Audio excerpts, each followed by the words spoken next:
Tout le monde a ses propres passe-temps. Pour certains, c'est de jouer au football ou de faire des mots croisés. Mais pour d'autres, il s'agit de chasse au trésor. Mike Smith est l'un d'entre eux.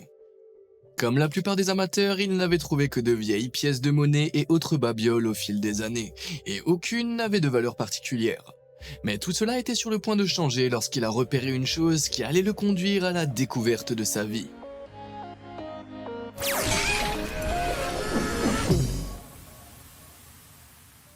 Mike Smith pratique la détection de métaux depuis l'âge de 12 ans, ayant reçu son premier détecteur de métaux en cadeau de son père le jour de Noël en 1977.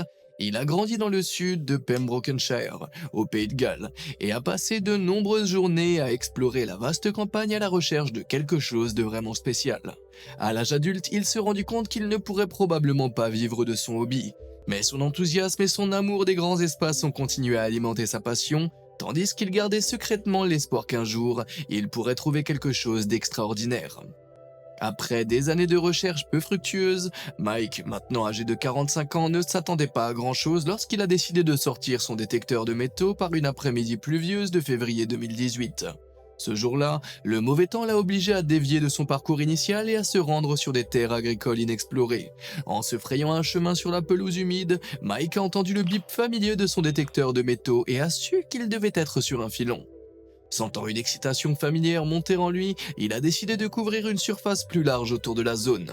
Comme vous le savez probablement, les détecteurs de métaux émettent généralement des sons de plus en plus faibles à mesure que l'on s'éloigne d'une découverte potentielle. Mais alors que Mike s'éloignait de l'endroit où il avait entendu le premier bip, quelque chose d'étrange se produit. Il entendit un nouveau bip, mais encore plus fort cette fois. Après avoir vérifié que son détecteur de métaux était bien en état de marche, Mike savait qu'il n'y avait qu'un seul moyen de savoir s'il recevait vraiment une lecture précise, il devait creuser. Avant de nous salir les mains en creusant plus profondément dans cette histoire captivante, pourquoi ne pas faire bon usage en cliquant sur les boutons j'aime et s'abonner? N'oubliez pas de donner un peu d'amour à cette petite cloche aussi. Ainsi, vous serez les premiers informés lorsque je téléchargerai d'autres contenus étonnants. Allez, revenons-en à nos fouilles. Après avoir choisi un endroit où son détecteur de métaux émettait le signal le sonore le plus fort, Mike a pris une pelle et a commencé à creuser dans le sol humide. Après quelques minutes de coups de pelle, il avait déjà créé un trou d'environ 30 cm de large sur 60 cm de profondeur, lorsqu'il commençait à sentir quelque chose de petit et de métallique à l'intérieur. Il a soigneusement retiré du trou et a d'abord pensé qu'il pouvait s'agir d'une vieille pièce de monnaie rouillée ou d'une sorte de broche médiévale. Mais après avoir enlevé une partie de la saleté avec ses mains, il a remarqué que l'objet avait une teinte verdâtre et était ainsi décoré de délicates et intrigantes gravures rouges. Alors qu'il examinait l'objet en le retournant entre ses mains, il remarqua quelque chose d'autre qui brillait dans la saleté. Contrairement à la première pièce métallique, cet objet semblait être un peu plus coincé. Prenant garde à ne pas endommager sa nouvelle trouvaille, Mike jette sa pelle et se met à genoux et commence à creuser avec ses mains. Finalement, il a réalisé que l'objet semblait être une sorte de grand lien métallique. Plus étrange encore, il était connecté à quelque chose d'autre directement sous un autre lien identique. En fait, en creusant encore plus profondément, il a réalisé que cette découverte bizarre semblait être une grande chaîne rouillée. Mais à quoi était-elle reliée?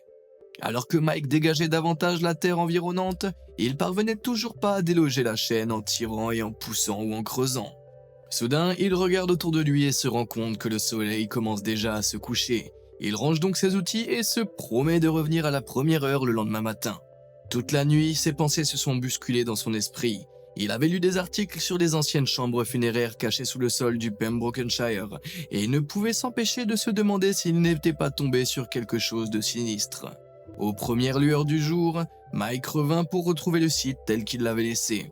Il commença à creuser un trou autour de la zone où il avait trouvé les maillons de la chaîne et ne tarda pas à déterrer quelques autres pièces métalliques uniques, y compris quelque chose qui ressemblait à une partie d'un grand anneau. Peut-être avait-il été attaché au sommet de la chaîne. Après avoir nettoyé l'objet, Mike a remarqué qu'il portait des marques similaires à celles du premier objet qu'il avait trouvé. Amoureux de l'histoire, il savait que ces objets devaient être importants. Il a donc décidé qu'il était temps de parler de sa découverte à quelqu'un. Il a donc pris contact avec le Portable Antiquities Shim du Pays de Galles, et le champ anonyme a été rapidement isolé pour une fouille expérimentale à l'aide d'outils et de techniques appropriées. Des archéologues qualifiés du National Museum Wales et du Drift Archaeological Trust ont ensuite été recrutés pour aider Mike à effectuer des fouilles plus importantes en juin, 4 mois après sa première trouvaille. Une fois les travaux en cours, il est vite apparu que Mike avait mis la main sur les pièces d'un puzzle bien plus grand. En fait, l'équipe a pu déterrer au moins 9 fragments d'artefacts au cours de son exploration. Les pièces variaient considérablement en forme et en taille, chacune avec ses propres marques et gravures décoratives uniques. La chaîne rouillée que Mike avait eu du mal à déterrer faisait en fait partie d'un ensemble beaucoup plus grand. Après avoir été retirée avec succès, il apparut qu'elle avait été séparée de quelque chose. Mais celle-ci pouvait-elle encore être dans le sol? Les archéologues ont récupéré un trésor d'artefacts passionnants. Il ne leur restait plus qu'à découvrir ce que tout cela signifiait. En combinant leurs évaluations, tout en comparant les objets avec la forme et la décoration d'autres artefacts trouvés à travers la Grande-Bretagne, les archéologues ont conclu que les objets ont probablement été fabriqués entre 25 et 75 après le déluge, à la fin de l'âge du fer, soit il y a plus de 2000 ans. Comme son nom l'indique, cette période a été particulièrement importante en raison de l'introduction de la technologie du travail du fer, qui aurait été utilisée pour créer ces artefacts intrigants. Les historiens ont également pu déterminer qu'un certain nombre de pièces sont également décorées de manière élaborée avec des motifs de l'art celtique tardif et également connus sous le nom d'art tardif de Taine. Pour réaliser ces marques, on fabriquait du verre rouge que l'on laissait refroidir dans des creux façonnés dans des surfaces de bronze pour créer des motifs fluides, distincts et vibrants, tandis que l'émail était utilisé pour donner aux pièces une teinte verdâtre. Selon les experts, c'est la toute première fois qu'un groupe d'artefacts avec des décorations d'art celtique est découvert dans le Pembrokeshire. Mais de quoi s'agit-il? Il s'agit en fait de pièces d'une sculpture de char celtique, comme Mike l'avait un jour soupçonné. Les Celtes étaient un peuple indo-européen primitif qui s'est répandu sur une grande partie de l'Europe entre le 2e millénaire avant notre ère et le 1er siècle avant notre ère. Les chars celtiques, qui étaient utilisés comme véhicules de guerre et de cérémonie, servaient à afficher la puissance et l'identité de leurs propriétaires et des communautés tribales à l'âge du fer. Le premier objet que Mike a mis à jour a fait en fait partie du harnais de la mariée, tandis que l'objet ressemblant à un anneau est un grand anneau de renfort ou guide des reines. Cet objet était attaché au harnais et guidait les lignes qui passaient par les mains du conducteur. Les anneaux de renfort et le mors du cheval pour l'empêcher de dévier de sa trajectoire. D'autres découvertes comprenaient également des parties d'une grande broche à cheval, une ferrure de harnais et des fragments de mors de bride, qui auraient été reliés au maillon de la chaîne. Ces pièces importantes étaient autrefois les fixations d'un char complet et du harnais en cuir qui l'accompagnait pour son couple de poneys hautement entraînés. Ces pièces de char pourraient même avoir été des témoins de certains des événements historiques clés de l'époque, lorsque les peuples de l'âge de fer défendaient leur mode de vie contre l'expansion de l'Empire romain qui s'est étendu à l'Angleterre et au pays de Galles à partir de 43 avant le déluge environ. Après l'enquête initiale de juin 2018, une nouvelle fouille financée par le National Museum Wales a été réalisée en mars et en avril 2019. Au cours de ces fouilles, les théories des archéologues ont été confirmées lorsque le sommet d'une paire de roues de char a été révélé, prouvant que la découverte de Mike n'était que le prélude d'un trésor celtique plus grand. Les 2 roues en fer auraient recouvert les roues en bois du char, présentant la première preuve de char lui-même. Les objets du char appartenaient probablement à un homme ou à une femme d'un certain rang dans sa tribu ou sa communauté. Cette hypothèse a été confirmée par la découverte d'une épée en fer à proximité qui a pu être placée sur ou près de la sépulture humaine qui aurait accompagné le char. En fait, à l'âge de fer, il était d'usage que les chefs de haut rang soient enterrés avec leurs chars, leurs chevaux, leurs équipements et leurs armes. Grâce à son travail acharné et à son intuition, Mike Smith peut maintenant s'attendre à une récompense substantielle pour ce qu'il considère comme la plus grande découverte jamais faite en matière de détection de métaux. En fait, une enquête menée à Milford Haven, la ville natale de Mike, a appris en janvier 2019 que le détecteur de métaux amateur pourrait empocher la somme faramineuse de 1,3 million de dollars après sa découverte historique, qui a été officiellement annoncée comme étant un trésor. Selon la loi, le paiement doit être partagé à part égale avec le propriétaire du terrain, tandis que Mike est également tenu de vendre le grand total de 34 artefacts à un musée. Le musée national du Pays de Galles est bien sûr le premier sur les rangs et espère acheter les objets afin de les conserver correctement.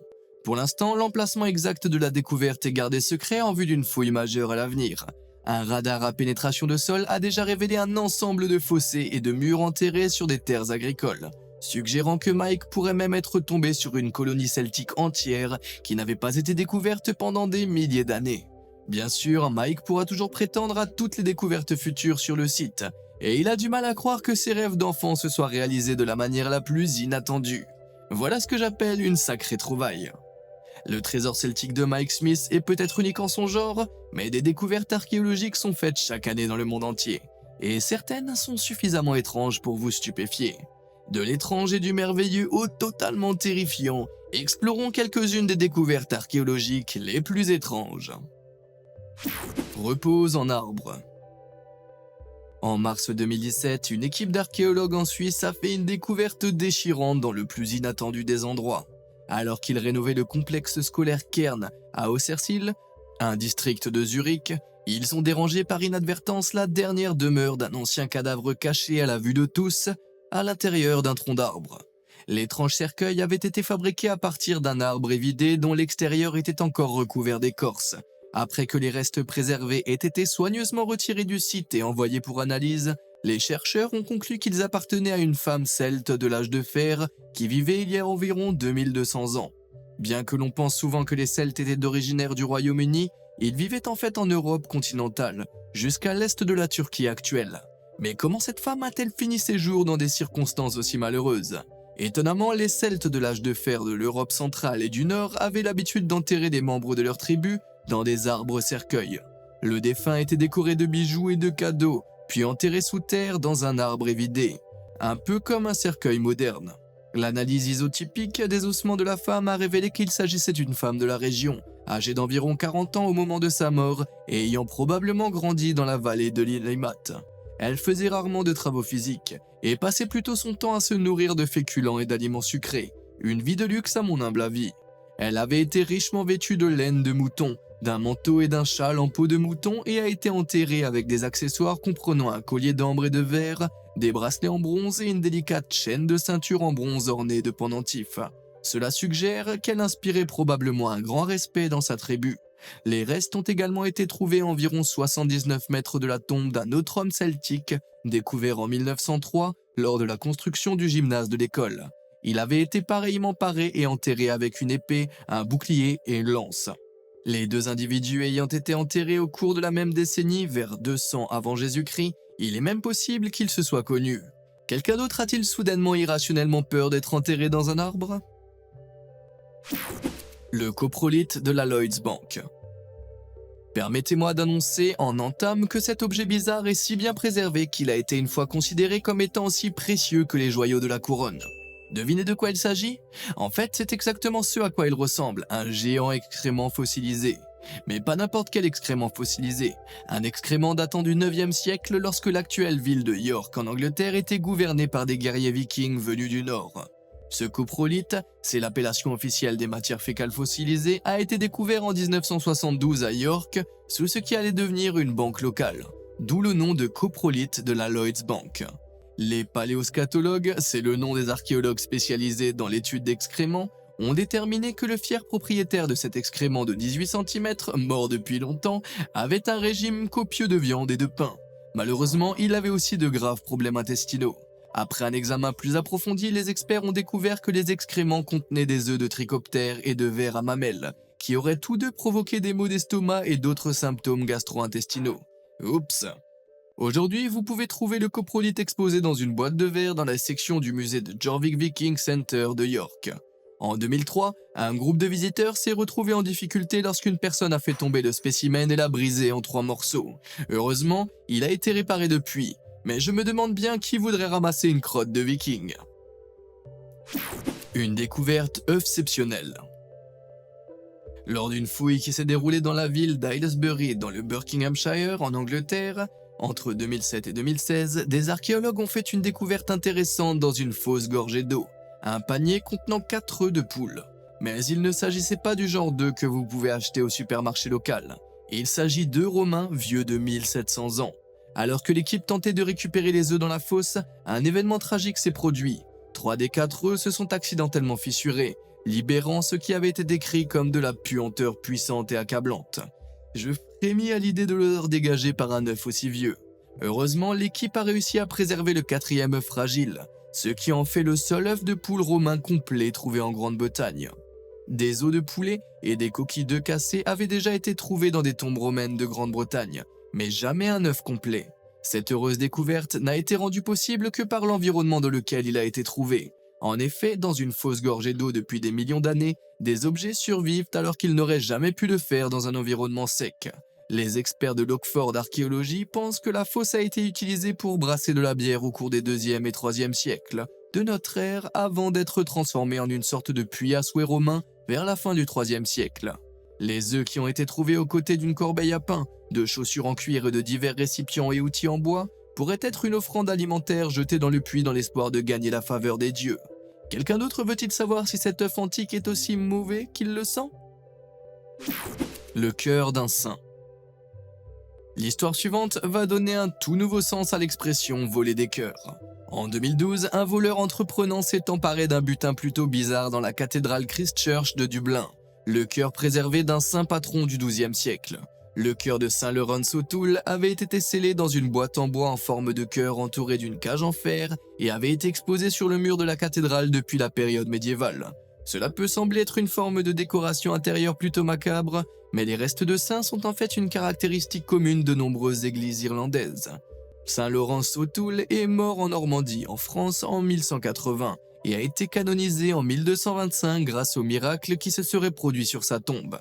Mais entre la nuit du vendredi 2 et la matinée du samedi 3 janvier 2012, quelqu'un s'est introduit dans la cathédrale et a dérobé la précieuse relique. Les responsables de l'église ont émis l'hypothèse que le voleur se serait caché dans le bâtiment pendant la nuit et qu'il aurait probablement utilisé des cisailles à métaux pour ouvrir les barres de fer protégeant le cœur. Le vol est d'autant plus étrange que le cœur lui-même n'a aucune valeur pécuniaire, alors que les précieux calices et chandeliers en or de la cathédrale ont été ignorés. Plus étrange encore, l'auteur du vol a allumé 2 cierges de paix sur l'autel de la Trinité avant de quitter l'édifice. Alors que les responsables de l'église s'étaient remis du coup de cœur initial, une autre découverte surprenante a été faite en avril 2018. À la suite d'une enquête fondée sur le renseignement, la police irlandaise a retrouvé le cœur saint dans le parc Phoenix à Dublin, 6 ans après son vol dans la cathédrale. Malheureusement, aucune arrestation n'a été effectuée après que des tests d'empreintes digitales et de médecine légale aient été menés sur l'artefact. Mais le cœur a été une fois de plus rendu à son propriétaire légitime en Irlande. Je suppose que nous ne saurons jamais ce que ce cœur de 800 ans a fait pendant ces 6 années, mais j'aime à imaginer en train de le faire un tour magique. Oh, sorcière! Il n'est pas rare que des découvertes soient faites lors de la rénovation de bâtiments datant de plusieurs siècles. Mais un propriétaire du pub de Northamptonshire en Angleterre a eu un choc en octobre 2019 sous la forme d'une découverte plutôt effrayante. Des entrepreneurs étaient en train de démolir la cheminée du pub, anciennement connu sous le nom de Star and Garter Inn, quand ils ont trouvé quelque chose d'étrange logé à l'intérieur. Il s'agissait d'une petite bouteille en verre en forme de torpille, qui ressemblait probablement à ceci, mais qui contenait un étrange tas d'objets plus petits, dont des hameçons, des dents humaines, du verre et un liquide non identifié qui pourrait être ou non de l'urine.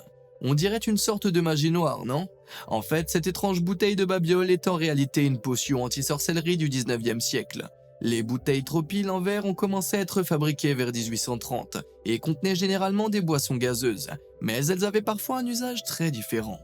Selon les chercheurs en bouteilles de sorcières du Museum of London Archaeology, ces récipients en verre ou en pierre auraient été utilisés comme des objets de protection ou comme récipients pour un remède contre la sorcellerie. Plus de 100 spécimens ont déjà été mis au jour sous le sol de bâtiments historiques, sur des sites archéologiques, dans des cimetières ou sur les berges de rivières. Mais que faisait l'un d'eux dans la cheminée d'un petit pub anglais? Il s'avère qu'une célèbre sorcière du nom d'Angeline Tubbs, également connue sous le nom de sorcière de Saratoga, est née dans cette auberge vers 1761. Aujourd'hui encore, Angeline Tubbs fait l'objet de visites guidées à Saratoga Springs dans l'État de New York, où elle s'était installée à l'âge de 15 ans pour lire l'avenir. Étant donné que le pub est clairement imprégné d'une riche histoire de sorcellerie, il n'est pas surprenant qu'un jeton utilisé pour éloigner le mal y ait été trouvé. Au moins, les sorcières d'Angleterre savent maintenant qu'elles ne sont pas servies dans ce pub. L'enfant vampire de Lugnano. De nos jours, il est communément admis que les vampires font partie des cauchemars et des romans d'amour pour adolescents. Mais à travers l'histoire, la croyance en ces monstres accros était bien réelle. Et bien ne le prouve mieux qu'une découverte bizarre faite en 2018.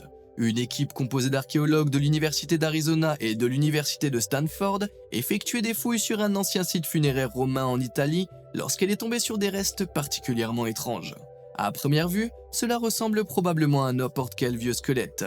Mais si vous regardez d'un peu plus près, il semble y avoir une grosse pierre coincée dans la mâchoire. La découverte a été faite à Lugnano, dans la province de Teveria, à la nécropoli del Bambini, nécropole des enfants, un site funéraire datant d'une épidémie de malaria en 400 ans après Jésus-Christ et contenant de nombreux jeunes restes. En examinant le développement dentaire, les anthropologues ont pu déterminer que le spécimen appartenait probablement à un enfant de 10 ans. La découverte a laissé l'équipe perplexe. D'une part, parce que les restes trouvés sur le site appartenaient à une personne bien plus âgée que les 50 autres sépultures trouvées. Et d'autre part, bien sûr, en raison de la nature délibérée de toute cette histoire de pierre dans la bouche. Mais qu'est-ce que cela signifie? Des fouilles antérieures ont également révélé des objets associés à la sorcellerie et à la magie, notamment des serres de corbeaux, des os de crabauds, des chaudrons de bronze remplis de cendres et de restes de sacrifices d'animaux. Selon les histoires, les Romains étaient très susceptibles à la paranoïa surnaturelle, et allaient même jusqu'à recourir à la sorcellerie pour empêcher le mal qui contaminait le corps de sortir. La pierre fait donc très probablement partie d'un rituel d'enterrement de vampires utilisé pour empêcher l'enfant, qui pouvait être considéré comme maléfique, de sortir de sa tombe. L'archéologue et professeur David Soren, qui fouille le site depuis 1987, a décrit cette découverte, désormais appelée localement l'enfant vampire de Lugnano, comme extrêmement sinistre et étrange. Totalement d'accord, David. Laquelle de ces étranges découvertes archéologiques vous a le plus intrigué? Dites-le moi dans les commentaires ci-dessous. Et comme toujours, merci de nous avoir suivis.